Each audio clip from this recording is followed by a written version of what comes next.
Hey guys, good afternoon. एक बार फिर से आप सभी का स्वागत है आज की शानदार क्लास में, जहां पर एडोब का डिस्कशन चल रहा है। और क्लास 1 कंप्लीट हुई है, आज क्लास नंबर 2 होने जा रहा है। और सेकंड नंबर की इस क्लास में हम एडोब के सारे कॉन्सेप्ट्स को कंप्लीट कर देंगे। कल की जो क्लास होगी दोस्तों, वो एडोब के क्वेश्चंस के डिस्कशन पर होगी। यानी कल की क्लास पूरे 1 घंटे हम भी क्वेश्चन कराएंगे आपसे। और बहुत सारे क्वेश्चंस मैं आपको प्रैक्टिस के लिए भी दूंगा, कम से कम नहीं तो 50-60 क्वेश्चन तो प्रैक्टिस के लिए दूंगा ही दूंगा। और साथ में हम लोग यहाँ पे प्रैक्टिस भी करेंगे। मतलब बहुत सारा कंटेंट आपको मिलेगा, ठीक है। तो गाइस, जो भी आपको इन 2 क्लासेस में पढ़ाया जा रहा है, कल की क्लास और आज की क्लास, इन दोनों क्लासेस को अच्छे तरीके से रिवाइज कर लेना, अच्छे से दोहरा दोहरा के बढ़िया से पढ़ लेना, ताकि कल आप क्लास में अच्छा परफॉर्म करो, ठीक है ना। इस बात का ख्याल रखना कि आपसे कोई भी पढ़ाए हुए कॉन्सेप्ट छूटने नहीं चाहिए। इंप्लीमेंटेशन कल मैं आपको सिखाई दूंगा, ठीक। अब चलते हैं दोस्तों, आगे बढ़ते हैं। गाइस देखो, यहाँ पे सबसे पहले जो भी बच्चा फर्स्ट टाइम मेरी क्लास में, एक सिंपल सा काम करो, मेरी प्रोफाइल को जरूर फॉलो कर लेना। संदीप केसरवानी सर्च करेंगे तो मिल जाएगी, फॉलो कीजिए, दूसरों को भी शेयर कीजिए ताकि वो भी फॉलो करके क्लासेस कर सके। मेरे दोस्तों, ये रेगुलर क्लास टाइमिंग्स है मेरी। तो आप लोग मेरे जो क्लास देख रहे हैं अभी, ये तो 12 बजे वाली देख रहे हैं, लेकिन आपको देखनी चाहिए सुबह 8 बजे वाली भी क्लास और 10 बजे वाली भी। ये जरूरी है। जो बच्चा फर्स्ट टाइम होगा उसे शायद ना पता हो, उस बच्चे को पता होना चाहिए कि 8:45 पे वोकैब शो चलता है और 10 बजे एरर शो चलते हैं। इन दोनों में आपको वोकैब और एरर की सारी प्रॉब्लम का सोल्यूशन मिलेगा। तो जरूर अटेंड करो भाई इन दोनों क्लासेस को, यही अनअकैडमी पे ही, कहीं और नहीं, ठीक है। और सुबह 7 बजे द हिंदू एडिटोरियल शो होता है, वो भी आपके कॉम्प्रिहेंशन कोर्सेस अरेंजमेंट के लिए बहुत जरूरी है, उसको भी करना चाहिए। तो गाइस गाइस गाइस, इसको याद रखें कि आप इन सभी क्लासेस का हिस्सा होंगे, ठीक। बात को आगे बढ़ाते हैं दोस्तों और शुरू करते हैं एडोब का कॉन्सेप्ट। देखो, एडोब शुरू करें उससे पहले एक बार हल्का सा कल की पूरी कहानी का एक छोटा सा शॉर्टकट में बता देता हूं। गाइज, एडोब एक सिंपल सा एक ऐसा क्वालिफायर है जो आपके 3 डिफरेंट पार्ट्स ऑफ स्पीचेस को क्वालिफाई करता है। दो 3 different parts of speeches are verb, adjective and another adverb. यानी एडवर्ब एक ऐसा शब्द है जो एक वर्ब को क्वालिफाई करता है, एक एडजेक्टिव को करता है और एक किसी दूसरे एडवर्ब को भी करता है।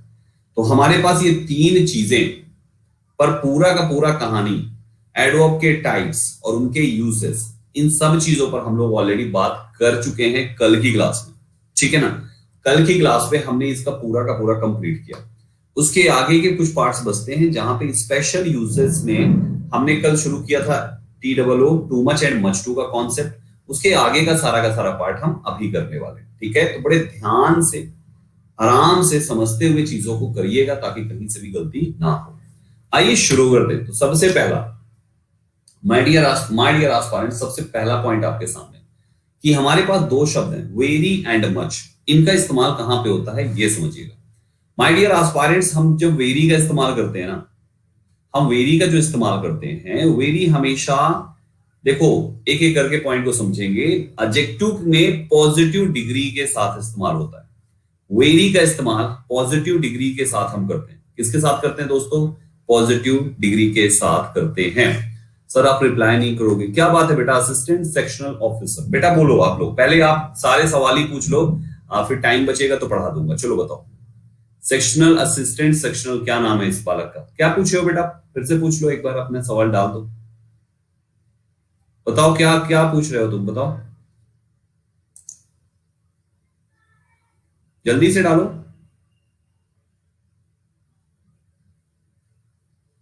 डाउट सेशन नहीं है तो हर बच्चे को अभी पूछने का कोई वो काम वो नहीं है, केवल एक बच्चा पूछेगा जिसको मैंने नाम लिया। सर कल एसएमएस किया था फॉर्म के लिए, कौन सा फॉर्म के लिए? फॉर्म ऑफ वर्ब, कौन सा फॉर्म ऑफ वर्ब? और एसएमएस कहां पे किया था आपने? असिस्टेंट बेटा कहां पे एसएमएस किया था? बेटा अमन जंगरा, ये हमेशा रहेगा बेटा, चीजें भूलती नहीं है, तो प्लीज आप सेम चीज को ना पूछे तो अच्छा है। कहां पे किया था बेटा तुमने, कहां पे मैसेज किया था?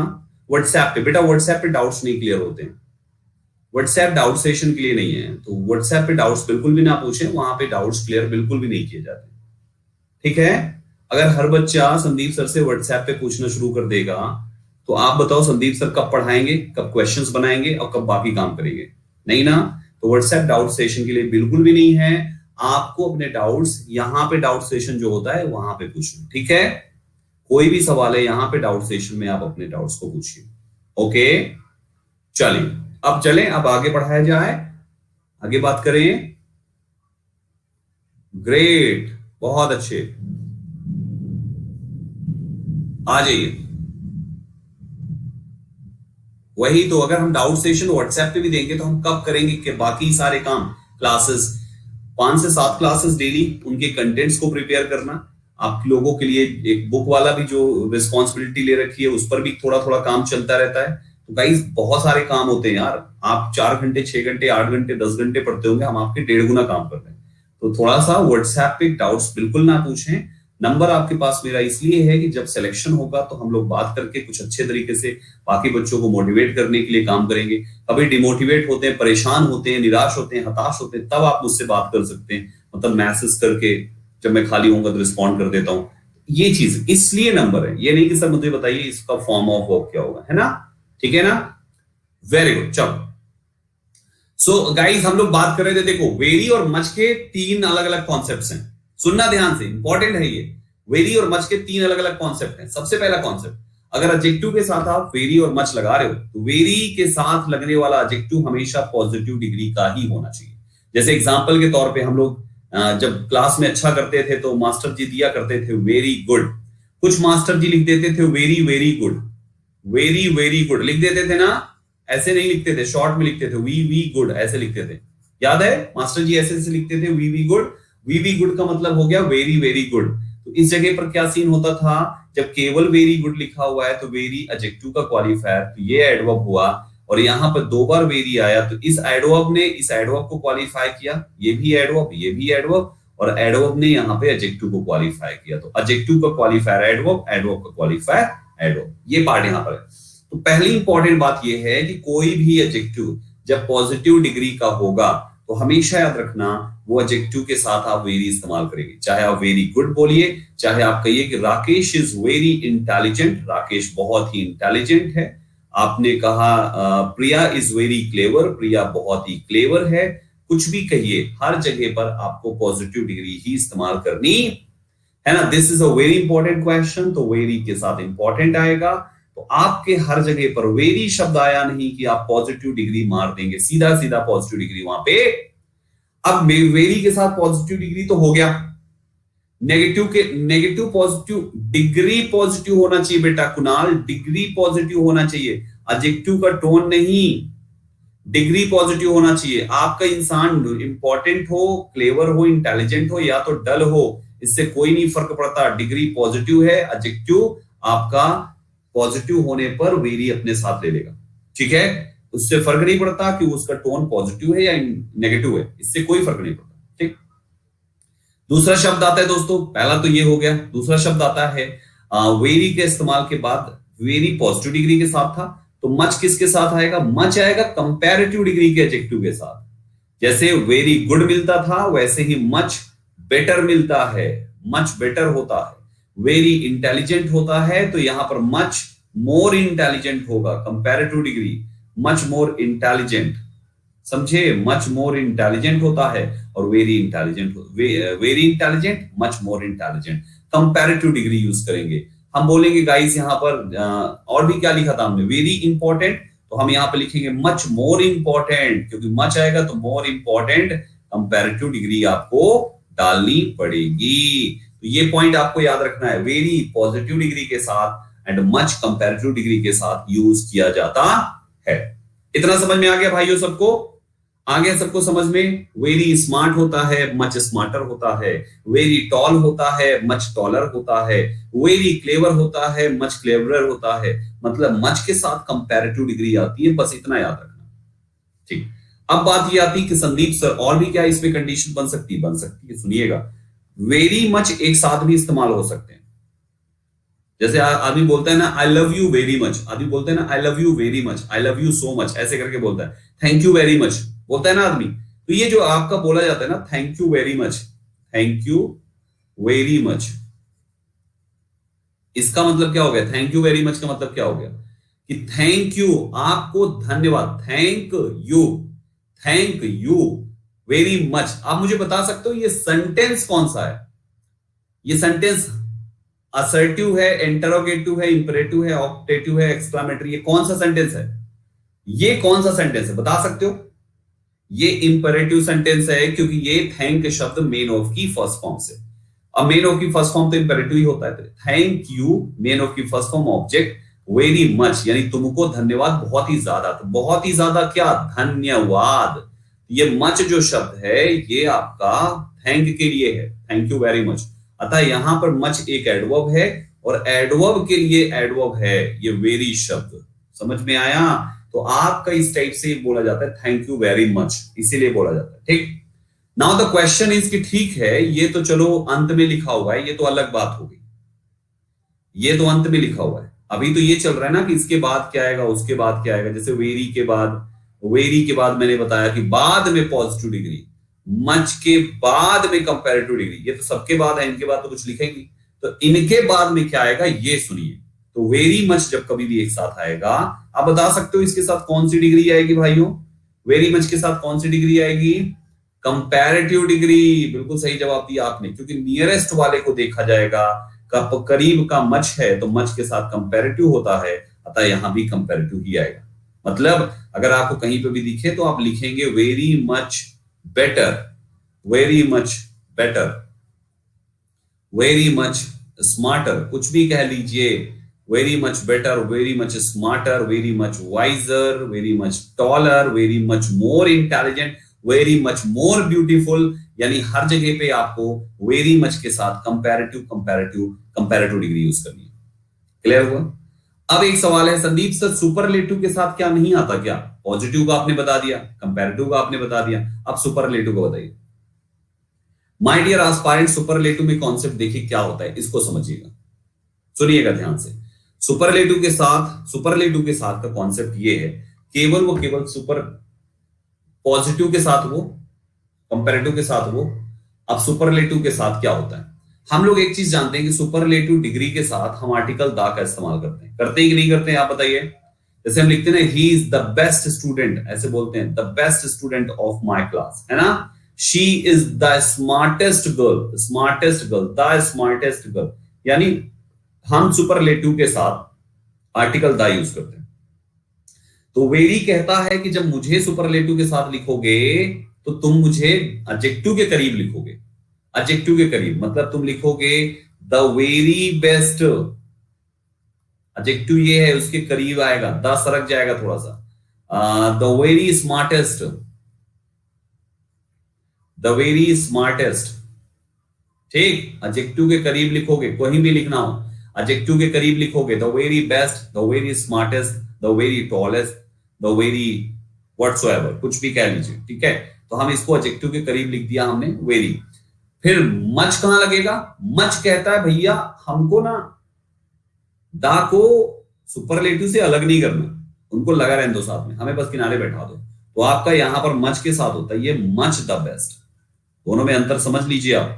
मच द बेस्ट है और इसमें वेरी बीच में है, इसमें मच पहले आ गया, द बेस्ट ही रहा, उसमें छेड़खानी नहीं की गई। आप यहां पर लिखोगे much the smartest,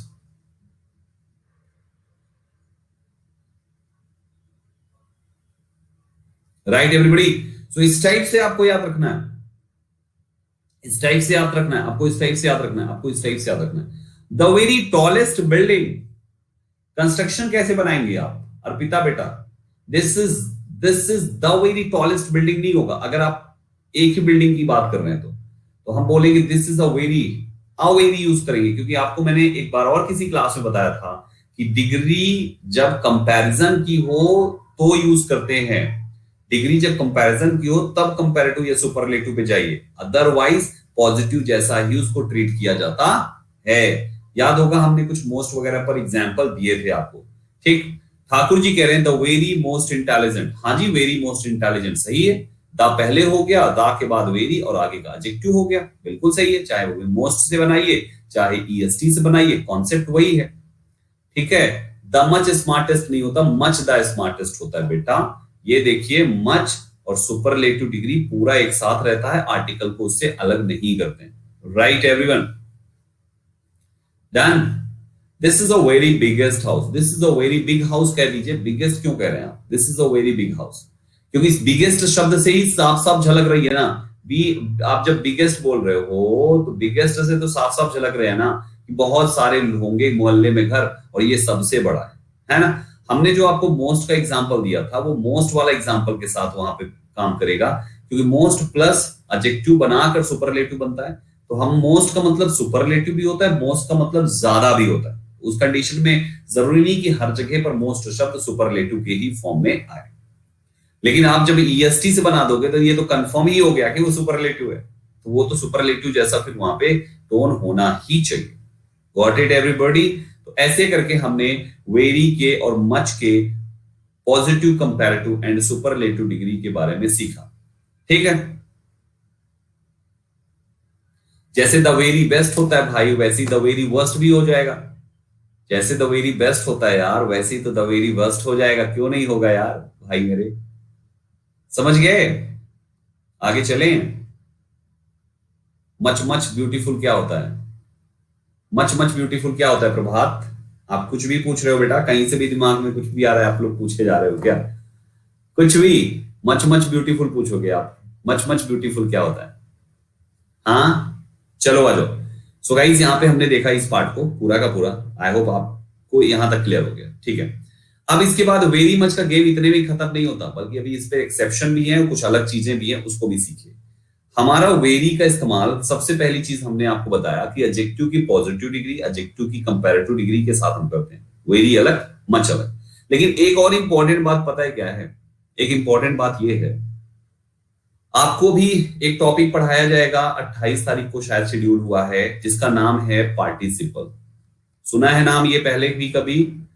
participle, PLE, participle. Participle एक ऐसा वर्ड है जो दिखने में वर्ब जैसा होता है, बट रोल इसका एडजेक्टिव के जैसा होता है। तो present participle and past participle, दो पार्टिसिपल्स होते हैं। सुनिएगा गहराई से, प्रेजेंट पार्टिसिपल और पास्ट पार्टिसिपल, दो पार्टिसिपल्स होते हैं। Present participle and past participle, ठीक, दो पार्टिसिपल्स होते हैं। अब ये दो पार्टिसिपल्स में जो हमारा वेरी शब्द है, ये आता है प्रेजेंट पार्टिसिपल के साथ। पूरा लिखिए, नहीं तो दोनों में PP ही है। प्रेजेंट पार्टिसिपल और मच का जो इस्तेमाल होता है वो होता है past participle. Now the question is, ये प्रेजेंट पास्ट, ये मुद्दा क्या है भाई? इसका मतलब ये है कि मेन वर्ब की जब ING फॉर्म होगी तो उसके साथ वेरी लगाना, और मेन वर्ब की जब थर्ड फॉर्म होगी तो उसके साथ मच लगाना। मच आता है मेन वर्ब की थर्ड फॉर्म के साथ, और वेरी आता है मेन वर्ब की ING फॉर्म के साथ, जिनको हम प्रेजेंट पार्टिसिपल और थर्ड फॉर्म को पास्ट पार्टिसिपल कहते हैं।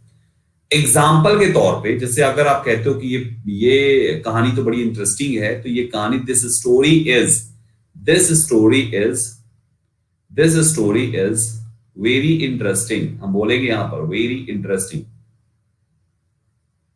This story is very interesting. पहली चीज, आपने ING लिखा, इसलिए हमने यहां पर इसके साथ वेरी को उछाल के लगा दिया। कोई भी चीज ले लीजिए, this story is very interesting. You are very charming, तुम बहुत ही चार्मिंग हो, तो लिख लीजिए आप, you are very charming. Right everybody, you are very charming, तुम बहुत ही चार्मिंग हो, बहुत ही सुंदर हो। राइट एवरीबॉडी, तो हमेशा ING फॉर्म के साथ हम वेरी का इस्तेमाल कर रहे हैं। ठीक, ये हो गया। और अगर आप इसको थर्ड फॉर्म बनाते हो तो यार इंटरेस्टिंग के साथ वेरी, और अगर मच लगाना है तो मच इंटरेस्टेड होता है, INTERESTED, मच इंटरेस्टेड होता है। मच इंटरेस्टेड, वो बहुत ही ज्यादा इंटरेस्टेड है, मच इंटरेस्टेड है वो, है ना? तो गाइस, मच का इस्तेमाल थर्ड फॉर्म के साथ, जिसको हम पास्ट पार्टिसिपल कहते हैं, वेरी का इस्तेमाल ING फॉर्म के साथ, जिसको हम प्रेजेंट पार्टिसिपल कहते। ठीक है, यहां पर इंटरेस्टिंग जो शब्द है, ये इंटरेस्टिंग शब्द एडजेक्टिव है, चार्मिंग शब्द एडजेक्टिव है। कैसे पता चलेगा संदीप सर? इज लिखा हुआ है, इसके बाद तो ING भी तो हो सकता है। भाई साहब ध्यान दीजिए, this story is very interesting, ये स्टोरी इंटरेस्टिंग है, स्टोरी की क्वालिटी बता रहा है वो, काम नहीं। अगर आप कहते हो कि सर इंटरेस्टिंग मेन वर्ब है, तो क्या ये स्टोरी का काम है इंटरेस्टिंग? इंटरेस्टिंग उसका काम नहीं, बल्कि क्वालिटी है। नीचे वाले में you are very charming, charming you की क्वालिटी है। समझ पा रहे हो? चार्मिंग मतलब सुंदर यार, तो चाहे तुम बोलो यू आर वेरी चार्मिंग, या तो बोलो यू आर वेरी ब्यूटीफुल। तो ब्यूटीफुल हटा के चार्मिंग लगा सकते हैं यहां पे। अब अगर ब्यूटीफुल हटा के चार्मिंग लगा सकते हैं, तो चार्मिंग हटा के ब्यूटीफुल भी लग सकता है। दैट मीन्स कि आपका ये चार्मिंग शब्द ब्यूटीफुल एडजेक्टिव की जगह पे बैठा है, तो खुद भी एडजेक्टिव हो गया, है ना? एवरीबडी। तो ऐसे करके हमने यहाँ पे यू आर वेरी चार्मिंग भी कहा and this story is very interesting भी कहा। ये दोनों पार्ट हमारे सही हो जाते हैं। ठीक, तो वेरी का इस्तेमाल हमने आईएनजी के साथ किया। मच का इस्तेमाल हम थर्ड फॉर्म के साथ करते हैं। मच इंटरेस्टेड हो गया, और भी ऐसे बहुत सारे शब्द जो थर्ड फॉर्म में है उनके साथ मच का इस्तेमाल कर लीजिए, है ना।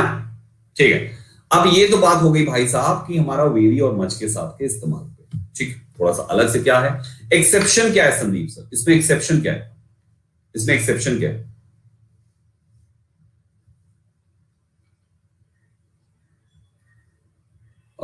रोशनी तिवारी, क्या डाउट है बेटा रोशनी तिवारी? डाउट सेशन में पूछो, डाउट सेशन में सबका लेता हूं मैं, मैक्सिमम बच्चों का डाउट सेशन में लेता हूं। अभी क्लास चल रही है, अभी नहीं, डाउट सेशन में पूछो जो भी डाउट्स है, ठीक है। डाउट सेशन में पूछो बेटा, अभी नहीं। ठीक, चलो, तो ये बात होगी। अब एक्सेप्शन देखो, एक्सेप्शन क्या है? एक्सेप्शन ये है दोस्तों, हम पास्ट पार्टिसिपल्स टेक, कुछ ऐसे पास्ट पार्टिसिपल होते हैं जो लेते हैं, some past participles take very with it, यानी कुछ ऐसे पार्टिसिपल्स होते हैं जो अपने साथ क्या करते हैं, वेरी लेते हैं। हमने क्या बोला, पास्ट पार्टिसिपल मतलब मेन वर्ब की थर्ड फॉर्म, मेन वर्ब की थर्ड फॉर्म के साथ क्या आता है, मच आता है ना। लेकिन कुछ ऐसे हैं जो मेन वर्ब की थर्ड फॉर्म के साथ वेरी आता है। कुछ कुछ वर्ब्स हैं, ये हर वर्ब के साथ नहीं, कुछ वर्ब है 1% केवल, बाकी 99.99% जो भाई साहब 0.1% ये है, बाकी सब जो है हमारे यही रूल जो मैंने आपको पढ़ाया। तो लिमिटेड शब्द अगर आ जाए ना तो वेरी लिमिटेड लिखना, कहीं भी अगर लिमिटेड दिख जाए, है ना। टायर्ड है तो आई एम वेरी टायर्ड होता है। tired, I am very pleased, he is very frightened, he is very drunk, very bored, very shocked, very contented, very delighted and very dejected। ये आपके कुछ चंद शब्द हैं जिनके साथ वेरी इस्तेमाल होता है। ये एक्सेप्शन है, थोड़े से वर्ड है, इतना तो याद कर सकते हो ना। 99% मैं समझा रहा हूँ, 1% तो याद कराऊंगा ही कराऊंगा। तो गाइज ये चंद शब्द 8-10 वर्ड हैं, इनको आपको याद रखना है। 10 शब्द मात्र हैं, इसको अच्छे से याद कर लीजिएगा। इन सभी शब्दों की मीनिंग, ठीक है, इन सब के साथ वेरी आता है, मच नहीं आता। कहने का मतलब ये है इन सभी शब्दों के साथ वेरी का इस्तेमाल होता है, मच का इस्तेमाल इनमें से किसी के साथ नहीं होता। सो टायर्ड तो है ही है, मैं ये कह रहा हूं पांचाली बेटा कि वेरी और मच में कौन सा आएगा, वेरी और मच में कौन सा आएगा? तो वेरी और मच में वेरी आएगा, मच नहीं। बाकी सो टायर्ड तो आप लिख ही सकते हो, वो तो सो टायर्ड सो दैट का रूल है, वो तो आएगा ही आएगा जब जरूरत पड़ेगी। तो यहां पर वेरी और मच में कौन सा आएगा? तो मच नहीं आएगा, वेरी आएगा। तो ये कॉन्सेप्ट यहां पर आपको बताया गया, ठीक है। तो हमने यहां पर वेरी मच की पूरी कुंडली पढ़ डाली, इतना है पूरा का पूरा। डिजेक्टेड मतलब उदास होता है, बहुत ही ज्यादा उदास है तो मतलब वो डिजेक्टेड है, ठीक है। बोर्ड मतलब बोरिंग नहीं जान, तो बोर्ड हो गया यार एकदम से, बहुत थक गया पक गया यार प्लीज, तो ऐसे करके। तो वो बोर्ड वाला जो गेम होता है ना, बोर्ड बोरिंग, आईएनजी बोर्ड हमारा, ठीक है। फ्राइटेंड होता है, फ्राइट नहीं होता। फ्राइटेंड मतलब डरा हुआ होता है। अरे गूगल कर लेना जिसकी मीनिंग ना जान पाओ, काहे परेशान। प्लीज्ड मतलब मैं जानता हूं, प्लीज्ड मतलब खुश होता है यार, ठीक। चलो, तो हमने वेरी और मच की पूरी कुंडली पढ़ी। अगले पे आते हैं। अगला शब्द है फेयरली और रैदर। ध्यान से सुनना, अच्छा शब्द है। फेयरली का इस्तेमाल होता है गुड सेंस में, रैदर का इस्तेमाल होता है बैड सेंस में। एक है गुड सेंस, दूसरा है bad sense. Everyone knows him fairly well, sentence में अच्छी बात कही जा रही, इसलिए फेयरली इस्तेमाल हुआ। It was a rather difficult question, rather इसलिए है क्योंकि क्वेश्चन कैसा था, डिफिकल्ट, तो इसलिए यहां पर नेगेटिव बात हुआ। तो पॉजिटिव फेयरली, नेगेटिव रैदर, ठीक।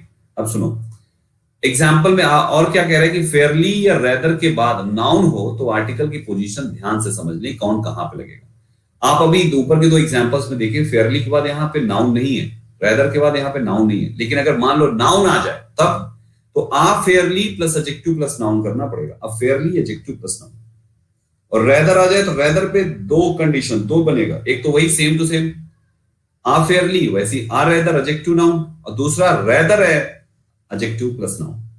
मतलब रैदर के पहले भी आ लगा सकते हो, रैदर के बाद भी लगा सकते हो, बाकी adjective noun adjective noun adjective noun सब में। Got this everyone?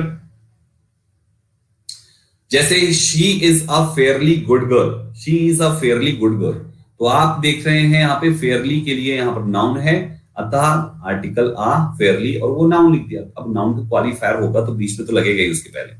और आपने कहा that was rather a complicated problem, rather के बाद अ कॉम्प्लिकेटेड प्रॉब्लम आपने लिखी, या आप ये भी लिख सकते हैं that was a rather complicated, rather भी कह सकते हो, that was a rather complicated problem भी कह सकते हो, या that was rather a complicated problem भी।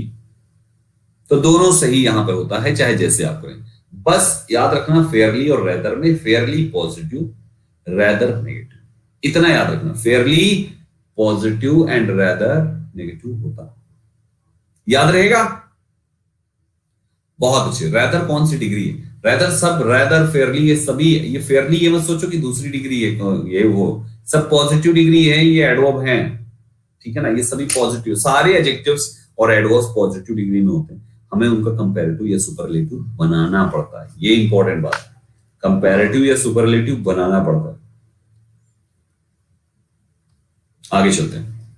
इसके बाद देखो, नहीं डिफिकल्ट नाउन नहीं है, यहां पर भी रेदर इस नाउन के लिए है। बाद में नाउन हो का मतलब डायरेक्ट बात जरूरी नहीं है। बाद में नाउन, फेयरली रेदर के बाद नाउन हो तो आर्टिकल की पोजीशन क्या होगी? बाद में नाउन का मतलब कि ये अपने बाद किसी नाउन को ले रहा है। जैसे ऊपर वाले में बाद में नाउन नहीं है, well is not a noun, लेकिन यहां पे रेदर के लिए क्वेश्चन एक नाउन है ना। तो गाइस ऐसी कंडीशन ये बनती है। गाइस अगला बड़ा प्यारा सा रूल है, कहता है प्रेजेंटली, शॉर्टली या डायरेक्टली का प्रयोग एट प्रेजेंट की जगह नहीं करना चाहिए। क्यों? क्योंकि दोनों की मीनिंग अलग है यार। प्रेजेंटली, शॉर्टली या डायरेक्टली का मतलब होता है शीघ्र ही या जल्द ही कोई भी चीज का होना, और इसका इस्तेमाल हम फ्यूचर टेंस में करते हैं। जबकि एट प्रेजेंट मतलब अभी अभी, प्रेजेंट टेंस की बात होती है, एट प्रेजेंट अभी अभी। तो लोगों को लगता है प्रेजेंटली और एट प्रेजेंट सेम है ना। प्रेजेंटली जो है फ्यूचर के एक्शन को बताता है, एट प्रेजेंट वर्तमान के एक्शन को बताता है। Right everybody? तो इस बात का ख्याल रखें कि आपका एट प्रेजेंट एंड प्रेजेंटली में गलती ना होने पाए, ठीक है। ये पॉइंट होता है। रेदर नहीं होता, रेदर होता है। रेदर, रेदर क्या हमेशा आर्टिकल लेता है? डिपेंड करता है बेटा सेंटेंस कौन सा है। अब जैसा सेंटेंस हमने बनाया इस जगह पर तो आर्टिकल हमेशा लेगा, लेकिन बहुत सारे ऐसे होते हैं जहां पर रेदर देन लिखा होता है। तो रेदर देन के केस में जरूरी नहीं है कि वहां पर आर्टिकल है। या ये भी हो सकता है कि आर्टिकल तो तब आएगा ना जब नाउन सिंगुलर होगा। अगर नाउन को प्लूरल कर दिया जाए तो भाई साहब आर्टिकल इनका आना सीधा वो हो जाएगा। तो प्लूरल के केस में तो नहीं आ सकता ना ए और एन, है ना। तो ये लॉजिक है। व्हाट इज हैपनिंग प्रेजेंटली गलत है। आप कहना चाह रहे हो व्हाट इज हैपनिंग, अभी अभी क्या हो रहा है, तो presently right now is happening, हो रहा है, तो एट प्रेजेंट आएगा। I will be there at present, ठीक है। डोंट गो एनीवेयर, और फिर यहां पर लिखा हुआ है शॉर्टली, तो आपका है I will be there at present जो लिख दिया गया है, इसकी जगह पर लिख दिया I will be there shortly, मतलब मैं जल्दी ही वहां पहुंच जाऊंगा, है ना। डोंट गो एनीवेयर, कहीं मत जाना, तो कहीं मत जाना, मैं जल्दी ही पहुंच जाऊंगा। यानी आंसर कौन सा है? ऑप्शन नंबर एट प्रेजेंट को। तो गाइस ऐसे करके हमें देखना होता है यार, ये तरीका होता है सभी चीज को फाइंड करने। लिटिल के यूज को देखिए, little can be used as an adverb too, oh my god. अभी लास्ट क्लास में लिटिल शब्द को एडजेक्टिव की क्लास में लिटिल को एडजेक्टिव बता के मैंने पढ़ाया। Little is a negative sense but a little is in positive sense. Little अकेला शब्द और आ लिटिल क्या है? पॉजिटिव। कुछ नया नहीं बताया क्योंकि ये सारी चीजें मैं ऑलरेडी आपको एडजेक्टिव में पढ़ा चुका हूं, ठीक है। एडजेक्टिव में पढ़ा चुका हूं। अब देखिए, जैसे एग्जांपल देखिए, सेंटेंस क्या कहता है कि रामलाल ट्राइड लिटिल, रामलाल ने बहुत ही कम, थोड़ा कोशिश किया। तो ट्राइड के लिए यहां पर लिटिल शब्द आया। क्लियर हो रहा है? रामलाल ट्राइड लिटिल, रामलाल ने बहुत कम ट्राई किया, therefore he could not crack the exam, इसलिए वो एग्जाम क्रैक नहीं कर सकता, है ना, कि ट्राई नहीं किया उसने।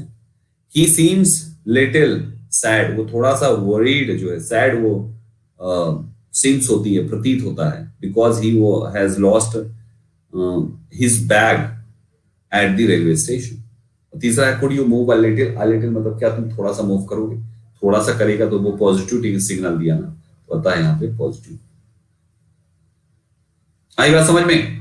ऐसे करके काम चलता है, ठीक है ना। तो मार्क कर लीजिएगा। सबको समझ में आ गया लिटिल? कोई कंफ्यूजन तो नहीं किसी को लिटिल में?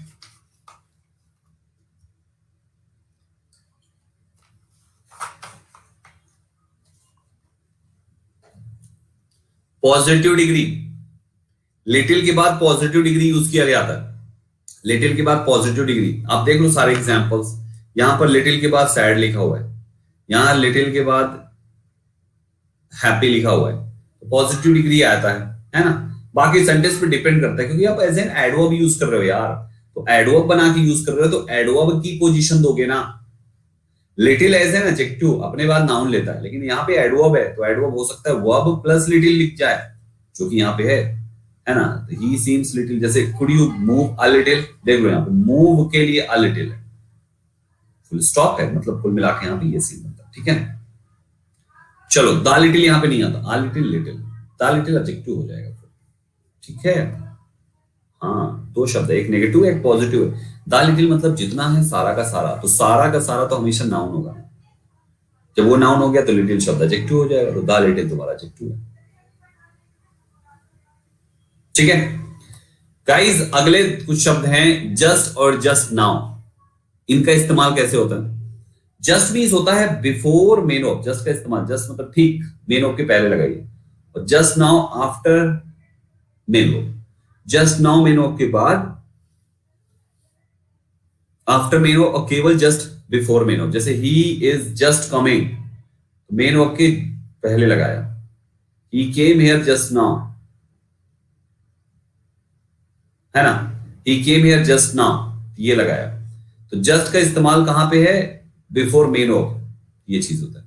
ही she has just arrived here, तो जस्ट अराइव्ड हो गया, ठीक है ना, समझ गए। और जस्ट नाउ का एंड में।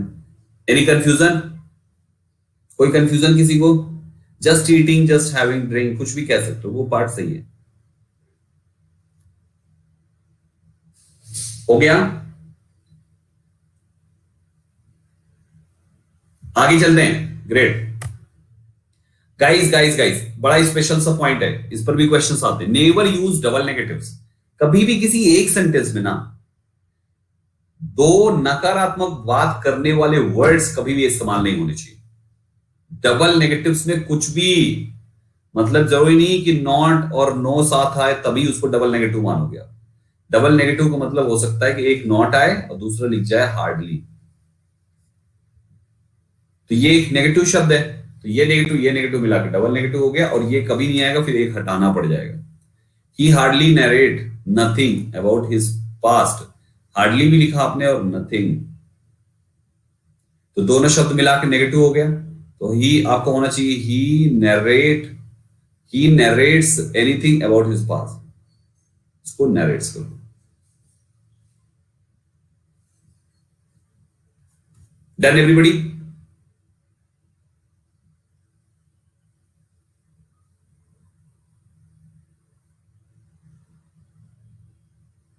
क्या चीज, नहीं स्कार्सली भी नेगेटिव वर्ड, अरे नेगेटिव की लिस्ट बहुत सारी है यार, मैंने क्वेश्चन टैग में लिखवाया है, फिर भी आप लोग को लिख लो। अच्छा चलो, नो हो गया, अलग से पेज ले लेते हैं। नेगेटिव वर्ड्स क्या क्या है, negative words no, not, never, hardly, scarcely, rarely,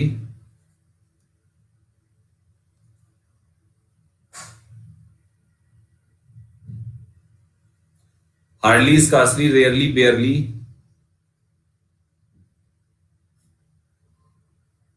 so guys ये सारे शब्द होते हैं। Seldom, nothing, no one,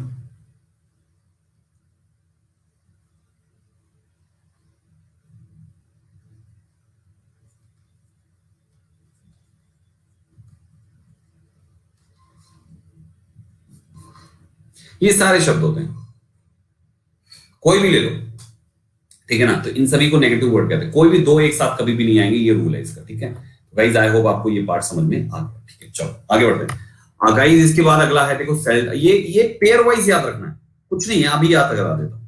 seldom और नेवर ये पेयर है, कोई भी चीज कभी कभार हो या कभी कभार ना हो। सेल्डम और नेवर, सेल्डम इफ एवर, ये पेयर याद रखो बस। सेल्डम इफ एवर कैसे याद रखेंगे, सेल्डम के साथ इफ और फिर एवर लगता है, सेल्डम के साथ इफ और फिर एवर लगता है, जबकि सेल्डम, वही सेल्डम के साथ और नेवर का लगता है। तो और नेवर एक हिस्सा हो गया, और इफ एवर एक हिस्सा हो गया, मीनिंग दोनों की सेम है। इफ एनीथिंग, लिटिल और नथिंग, ये दो और एग्जांपल्स हो गए। अब देखो गाइस, हमने यहां पर कहा, जैसे आपने कहा ही सेल्डम और नेवर,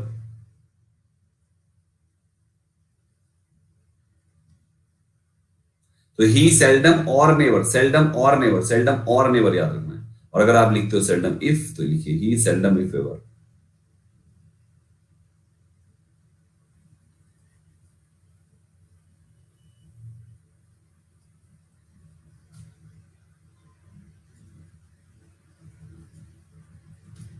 राइट एवरीबॉडी? तो ये चीज होता है यार, कुल मिला के ये चीज होता है, ठीक है। सेल्डम और, अब आपने सेल्डम और नेवर, सेल्डम इफ एवर करना है। यार कभी कैसे याद करेंगे, मान लो आप कंफ्यूज हो गए। सेल्डम और नेवर, सेल्डम इफ एवर का मतलब होता है कोई भी चीज कभी कभी हो या तो हो ही ना। जैसे आप कहते हो यार तुम तो कभी शक्ल ही नहीं दिखाते हो, बोले ऐसा मत बोलो यार, अभी पिछले साल ही तो आया था, अरे ईद के चांद बने घूम रहे हो, कभी कभार दिख गया तो दिख गया, नहीं तो दिखते ही नहीं हो। ऐसी कन्वर्सेशन आपने सुनी होगी कि कभी कभार दिख गए तो दिख गए, मिल गए तो मिल गए, नहीं तो मिलते ही नहीं हो। उसी को कहते हैं सेल्डम और नेवर या इफ एवर, ठीक। He seldom or never talks to his father. The CBI can find little or nothing, little or nothing, little or nothing याद रखना, little or nothing wrong with him. तो guys little, the CBI can find little, ना के बराबर या तो कुछ भी नहीं, wrong with him, ये हमारा स्टेटमेंट। ऐसे करके याद रखना है कि इनका हम इस्तेमाल करेंगे, ठीक है। नेक्स्ट पे आओ। नेवर कभी नहीं होता है, इसकी मीनिंग सब जानते हैं।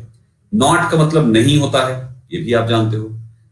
अब रूल ये कहता है कि नेवर की जगह कभी नॉट मत लगाना, नॉट की जगह कभी नेवर मत लगाना, क्योंकि काम पूरा बिगड़ जाएगा। जैसे I went there but never find him, मैं वहां गया किंतु उसे नहीं पाया, और उसे नहीं पाया। तो नहीं पाया तो एक ही बार नहीं पाया ना, कभी नहीं का मतलब है बहुत बार होना था, लेकिन बहुत बार में कभी हुआ ही नहीं।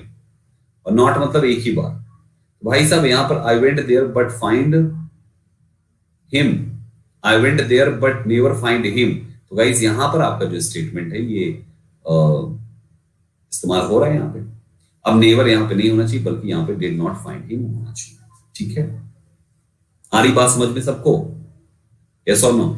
She does not take any support from a stranger, तो आपने does not take any support, तो आपको लिखना चाहिए फ्रॉम ए स्ट्रेंजर, किसी स्ट्रेंजर से। तो स्ट्रेंजर से वो कोई सपोर्ट कभी नहीं लेती, इसलिए she never takes any support होना चाहिए। कई ऐसे करके हमें नॉट और नेवर के फर्क को याद रखना है। ये तो पता है डिड क्यों हो गया, क्योंकि मेरे बच्चे शी डज, कहां था, कौन सा, आई वेंट देयर पास्ट है ना, तो पास्ट है I went there but never find him, मैं वहां पे गया बट नेवर, किंतु कभी भी नहीं उसको पाया, बट नेवर फाउंड हिम लिख देना इसको,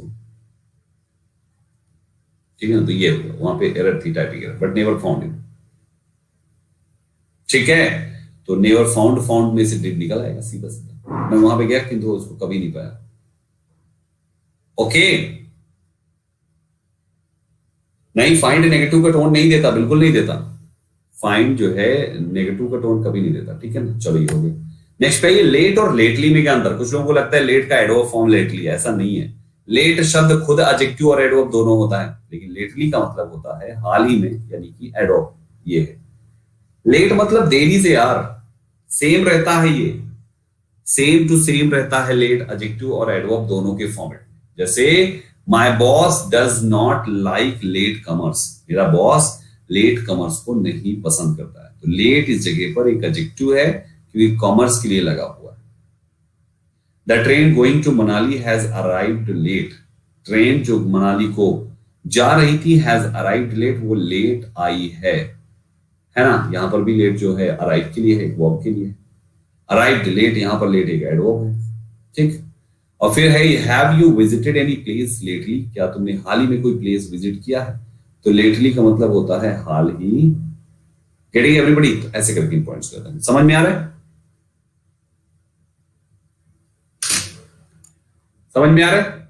लेट लेटली का फर्क पता होना चाहिए भाई, बस कहां पे लेट लगाते हैं कहां पे लेटली लगाते हैं, दैट्स इट। उसमें कुछ ऐसा तो है नहीं, लेट एंड लेटली में फर्क पता होना चाहिए। दो वर्ड है यार, दो वर्ड की बस मीनिंग ही तो याद करनी है, ठीक है। दो वर्ड है, उन्हीं की मीनिंग तो याद करनी है। बस मीनिंग याद करनी है। बस लेट का मतलब क्या होता है, लेटली। लेट का पता ही होगा सबको, लेटली याद कर लो, मतलब होता है हाल ही में। लेट का एडवर्ब नहीं होता ये, लेटली एडवर्ब है, लेट एडजेक्टिव एडवर्ब दोनों होता है। ठीक है, चलिए अगले पे आ जाओ भाइयों। कहता है एडवर्ब का प्रयोग टू प्लस वर्ब के बीच में नहीं करना चाहिए। आवश्यकता अनुसार इसे या तो टू के पहले या वर्ब के बाद करें, लेकिन बीच में ना भिड़ाएं वहां पे। एडवर्ब कभी भी टू प्लस वर्ब के बीच नहीं आता, क्योंकि टू प्लस वी1 ये इंफिनिटिव है यार, एक ही बात है। I request you to kindly grant me, आपने टू और ग्रांट के बीच में काइंडली बात की, गलत है। I request you kindly to grant me होना चाहिए। Right everyone. तो हम टू प्लस वी1 के बीच में नहीं लिखते। This will enable you to solve के बीच में क्विकली आया, तो आपको लिखना है this will enable to solve this puzzle quickly, ये आंसर हो जाएगा। ठीक है, समझ में आ रहा है ना बच्चा लोग? ऐसे करके इन पॉइंट्स को हम याद रख सकते हैं, वेरी सिंपल लॉजिक। ठीक, लेट कमर्स भी होता है बेटा हर्ष, होता है लेट कमर्स। लेट कमर्स में कमर्स के लिए लेट है तो लेट हमारा एडजेक्टिव होगा, क्योंकि कमर्स हमारा नाउन है।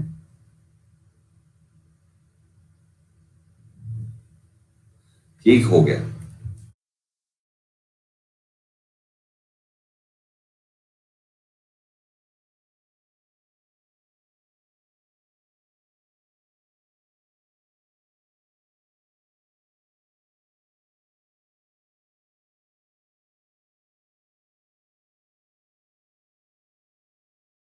ठीक, नेक्स्ट पे आ जाओ। गाइस गाइस गाइस, कुछ अलग स्पेशल कॉन्सेप्ट्स हैं, इसको देखिए, बड़ा ध्यान से सुनिएगा, बहुत अच्छा कॉन्सेप्ट। कहता है respect know portray, respect know portray, फिर रेस्पेक्ट लिख दिया गया, डबल हो गया, हटा देना। Treat, describe, definite, view, depict आदि के साथ एज का प्रयोग किया जाता है। लिख लीजिए इसको अच्छे से, पीडीएफ भी डाउनलोड कर लीजिएगा। रिस्पेक्ट के साथ एज आता है, नो के साथ, पोर्ट्रे के साथ, है ना, ट्रीट के साथ, डिस्क्राइब के साथ, डिफाइन, व्यू, डिपिक्ट, इन सब के साथ एज का इस्तेमाल होता है। तो I regarded her as my sister, English has been defined as the demand of the day. तो गाइस हमने यहां पर इन सभी शब्दों के बाद, क्लियर हो रहा है? छोटे छोटे रूल्स हैं यार, थोड़े थोड़े तो रूल्स हैं, कौन सा बहुत ज्यादा है। रिगार्ड टू नहीं, रिगार्डिंग, रिगार्डिंग टू होता है। रिगार्ड यहां पे रिगार्ड एज होगा कि किसी को कैसे हम कंसीडर करते हैं। I regard her as my sister, मतलब मैं उसको अपनी बहन के रूप में मानता हूं, सम्मान देता हूं। ठीक है, respect, know, portray, treat, describe, define, view, depict, थोड़े से शब्द हैं, इसमें कोई कहानी भी नहीं बन पाएगी इतने थोड़े से शब्द में। ठीक है, थोड़ा सा अगला है इट और हैव। इक्का दुक्का ही बचे होंगे, 1 2 3 4, थोड़े से ही बचे, कोई ज्यादा नहीं है बस। इट और स्टिल का इस्तेमाल कहां पे होता है दोस्तों? सुनो को ध्यान से। अब तक दोनों की मीनिंग है, लेकिन अंतर ये है कि इट का इस्तेमाल अफर्मेटिव छोड़ के बाकी सेंटेंसेस में कर लो, नेगेटिव और इंटरोगेटिव।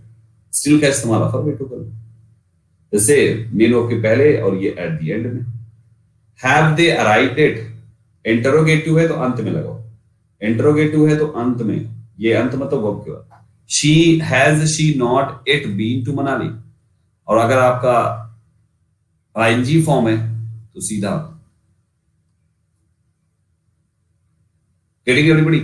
आईएनजी अगर है, मतलब सिंपल भाषा में वर्ब है तो वर्ब के पहले स्टिल, और स्टिल अगर है तो जनरली आईएनजी ही फॉर्म आती है, और इट का बस नीचे जाता है। ठीक है ना, कुछ नहीं, थोड़ा सा रिवाइज कर लोगे सब याद हो जाएगा यार, कुछ भी नहीं है, सब चीजों में सब याद हो जाता है। ठीक है, जब दो सब्जेक्ट एक ही काम में लगे हो तो अफर्मेटिव सेंटेंस में so plus verb plus subject, तथा नेगेटिव सेंटेंस में नीदर नॉट प्लस। एग्जांपल से आ जाओ, सिंपल सा देखो यार। You are an actor, so am I, इसका क्या मतलब है? तुम एक एक्टर हो और मैं भी हूं। हमने एडजेक्टिव में पढ़ाया है या तो प्रोनाउन में इस टॉपिक को। I do not dance well, I do not dance well, neither not does my brother, इन दो में से कोई भी एक लिख सकते हैं आप। ठीक है, हाँ पढ़ाया मैंने, मुझे याद है, ये सब पढ़ाया मैंने। ठीक है ना, तो इसको याद रखना है। ये मैंने आपको पढ़ाया वर्ब के रिपीटेशन वाले कॉन्सेप्ट में, यानी वर्ब चैप्टर में पढ़ाया, तो टेंस में पढ़ाया होगा, दो में से किसी एक में पढ़ाया। ठीक है, लिख लीजिएगा। गाइस अगला कॉन्सेप्ट है एमपीटी एंड पीएमटी, इसको समझो ध्यान से मेरे भाइयों। एम मतलब मैनर, पी मतलब प्लेस, टी मतलब टाइम। किसी भी सेंटेंस में अगर मैनर, प्लेस, टाइम तीनों इकट्ठा आ जाए तो भाइयों मैनर सबसे पहले लगता है। और मैनर कहां लगता है पता है? Construction, subject plus helping verb plus main verb plus object plus manner.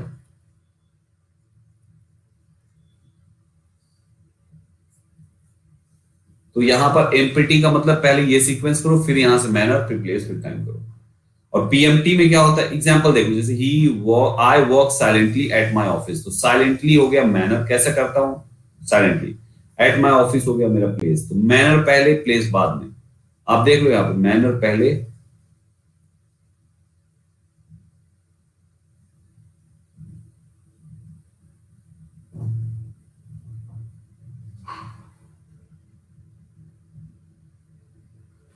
Confusion मतलब पहले देखो क्लियर कर लो यार पहले, क्योंकि कंफ्यूजन ना रहने पाए थोड़ा सा भी।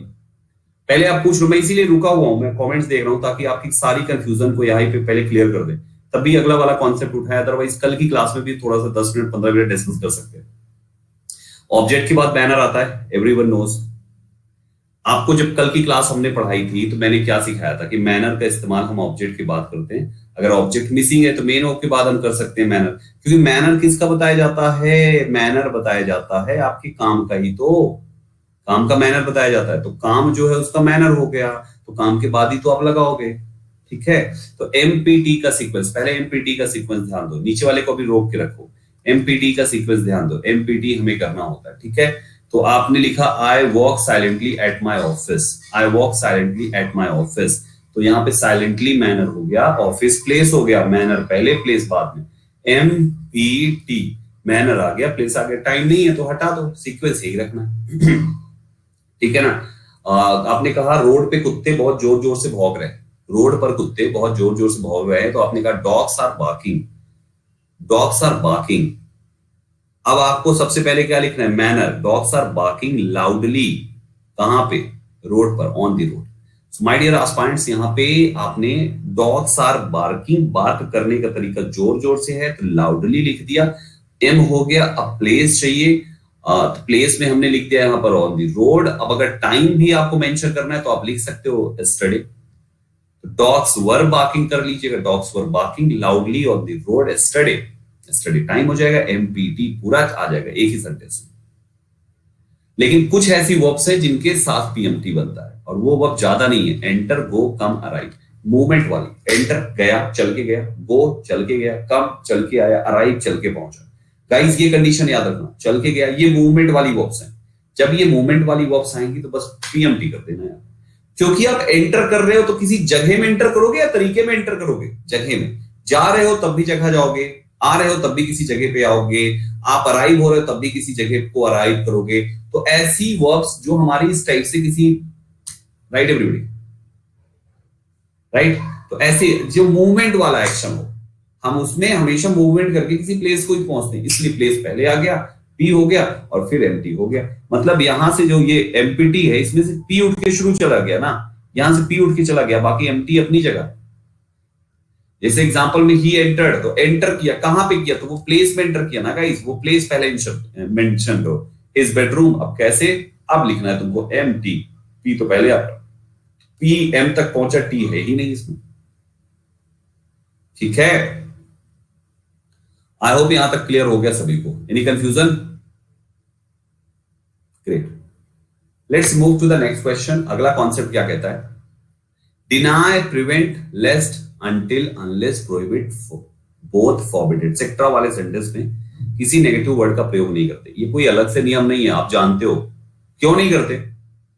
क्यों नहीं करते? क्योंकि डिनाय शब्द खुद एक नकारात्मक मीनिंग दे रहा है, प्रिवेंट शब्द का मतलब ही हो गया मना कर रहा है वो, लेस्ट कहीं ऐसा ना हो जाए, ना इसमें भी आ गया, अनटिल, अनलेस तो खुद नेगेटिव होते ही हैं, प्रोहिबिट में भी आपने मना कर रखा है, बोथ नेगेटिव नहीं होता क्योंकि मैं प्रोनाउन में आपको मैंने पढ़ाया था इस बोथ के बारे में, फॉरबिड मींस भी मना करना ही होता है। तो ये शब्द तो सब मना ही वाले हो गए ना, कोई नया नहीं है। अगर हम इनके साथ नॉट लिखेंगे या नेवर लिखेंगे, नो लिखेंगे तो डबल नेगेटिव वाला चार्ज लग जाएगा, जो कि गलत हो जाएगा। My father forbade me to talk to हर।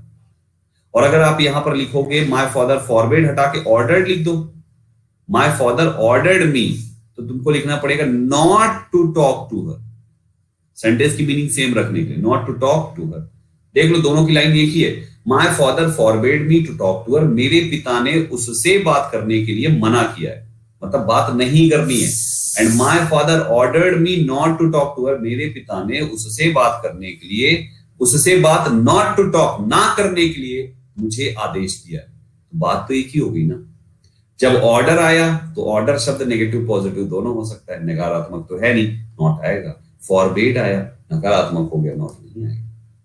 ठीक। Work hard until you succeed, तब तक मेहनत करो जब तक तुम कामयाब नहीं हो जाते। समझ गया ना।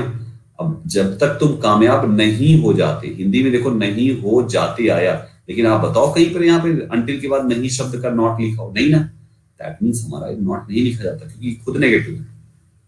Got it.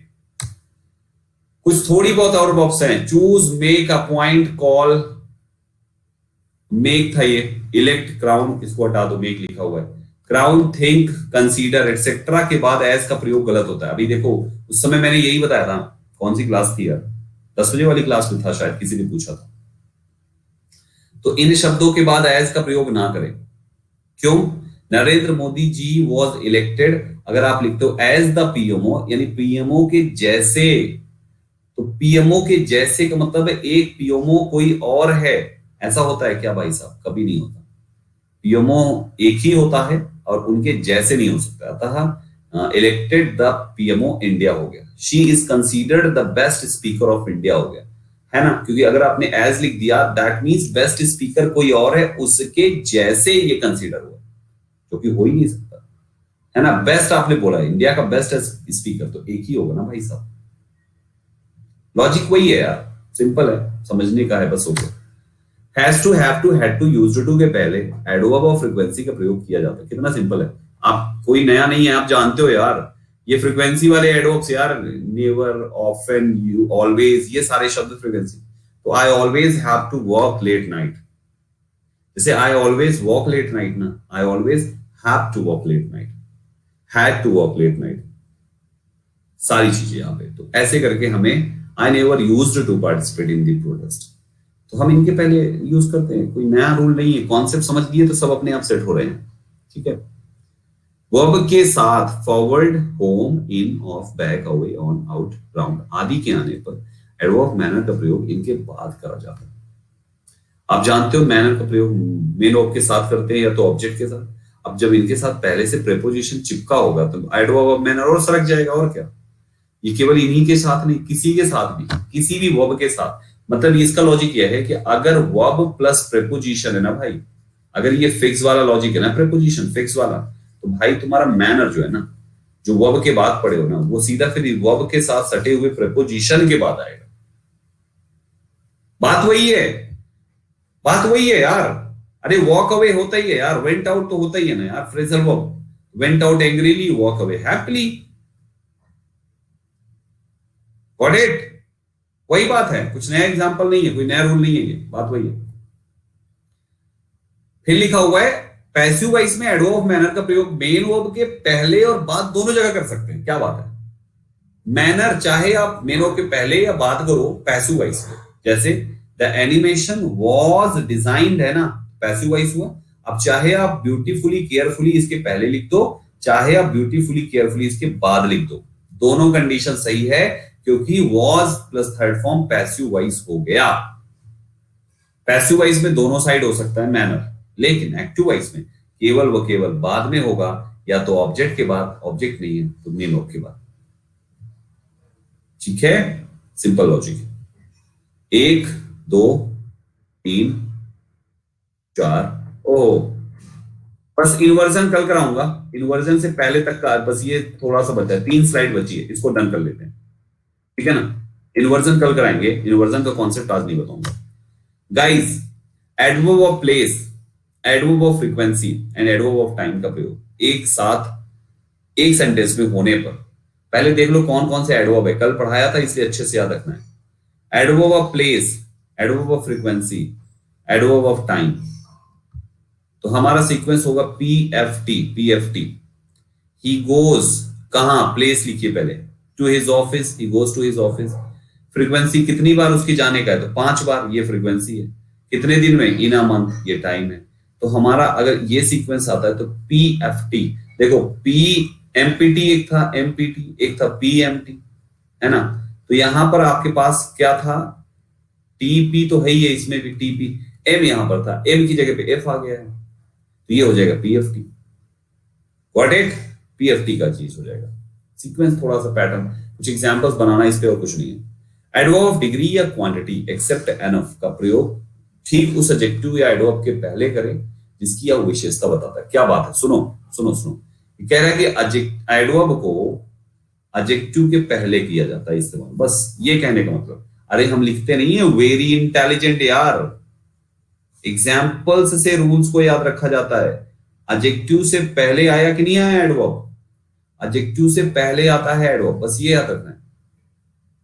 लेकिन एनफ वाला शब्द आपको बताया हमने कि इंटेलिजेंट एनफ होता है, इंटेलिजेंट एनफ, याद है, पढ़ा चुका हूं मैं एनफ का कॉन्सेप्ट, इंटेलिजेंट एनफ होता है। एनफ छोड़ दो, बाकी सब एडवर्ब पहले लगेगा एडजेक्टिव के, दैट्स इट, है ना। वेरी स्मार्ट, मच स्मार्टर, सब कुछ सब कुछ सब कुछ सब कुछ, ठीक है ना। लास्ट है ये, इसके बाद इन्वर्जन कल पढ़ाऊंगा, ये लास्ट स्लाइड है।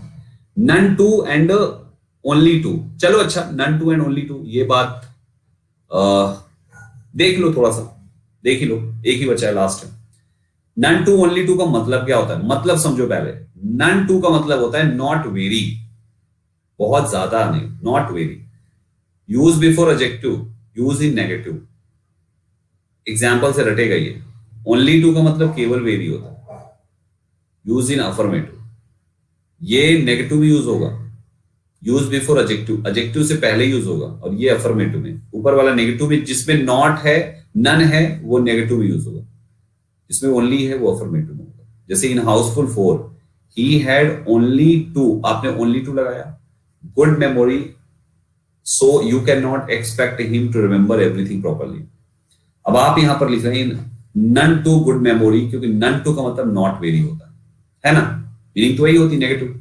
तो इन Housefull 4 he had not very good memory, यानी हाउसफुल 4 में उसकी बहुत अच्छी मेमोरी नहीं थी, तो not very good memory, not very good, very good किसकी मीनिंग है, very good, not very किसकी मीनिंग है, none to की, इसलिए यहां पर only to हटा के none to किया जाएगा। मीनिंग पर डिपेंड करता है यार, कुछ नहीं है। और दूसरा वाला भी ओनली टू, जैसे she is none too beautiful, तो शी इज वेरी ब्यूटीफुल कहना चाहते हो ना, वेरी ब्यूटीफुल कहना चाहते हैं तो ओनली टू लिखो यहाँ पर, ओनली टू ब्यूटीफुल, ठीक है। तो ये लॉजिक है यार, उसकी मीनिंग से उसको समझो, चीजें आसान हो जाएगी। यहां तक ये हमने पूरा कंप्लीट कर लिया, ठीक है। कल हम शुरू करेंगे इन्वर्जन, मुश्किल से 10 मिनट का टॉपिक है इन्वर्जन, मुश्किल से 10 मिनट का, 50 मिनट केवल प्रैक्टिस चलेगी कल। पूरा तैयार करके आना भाई, जितना भी पढ़ाया है। मुझे पता है कि कंटेंट थोड़ा सा ज्यादा मिल गया आपको, आराम से बैठ के इन पर ध्यान दोगे, सब समझ जाओगे, क्योंकि मैं पूरा अच्छे से लिख के ले आया हूं। ऐसा नहीं कि मैंने कुछ अपने से लिख दिया है या हवा में समझाया, नहीं, मैंने चीजें पूरी लिखी हुई है अच्छे तरीके से। यहाँ पर आराम से आप क्या करना, इनको पढ़ना, 1 बार 2 बार पढ़ना, पीडीएफ से पढ़ो चाहे क्लास से पढ़ो, आपकी मर्जी, लेकिन पढ़ना जरूर, ताकि कल की क्लास में अच्छा परफॉर्म कर सको। अगर आज नहीं पढ़े तो कल के नंबर घटेंगे और फिर डिमोटिवेट हो गए तुम, सर नंबर नहीं आ रहे, सर टॉपिक खत्म हो गया, समझ नहीं आ रहा, क्या करें भाइयों, फिर मामला बिगड़ जाएगा, ठीक है। हाँ, ये चीज होता है। तो चलो गाइस, फिर अभी केवल इतना ही, बहुत सारी चीजें हैं। कल की क्लास में टाइम पे आ जाना, और आज की अभी 2 बजे वाली क्लास मुझे लेनी है आप सभी लोगों के लिए, आप चाहें तो उसमें भी आ सकते हैं, चॉइस इज योर्स। टॉपिक कौन सा चल रहा है, क्या पढ़ा रहा हूं, आर्टिकल्स, राइट, आर्टिकल्स पढ़ा रहा हूं, तो चॉइस इज योर्स, अगर आप आना चाहें तो आ सकते हैं। हालांकि यहाँ पे तो सब कुछ पढ़ाऊंगा ही पढ़ाऊंगा, है ना, ये चीज है, ठीक है। चलो फिर मिलता हूं, कोई सवाल हो तो आप पूछ लो, 1 मिनट आपके लिए रुक जाता हूं मैं, कोई सवाल हो तो पूछ लो।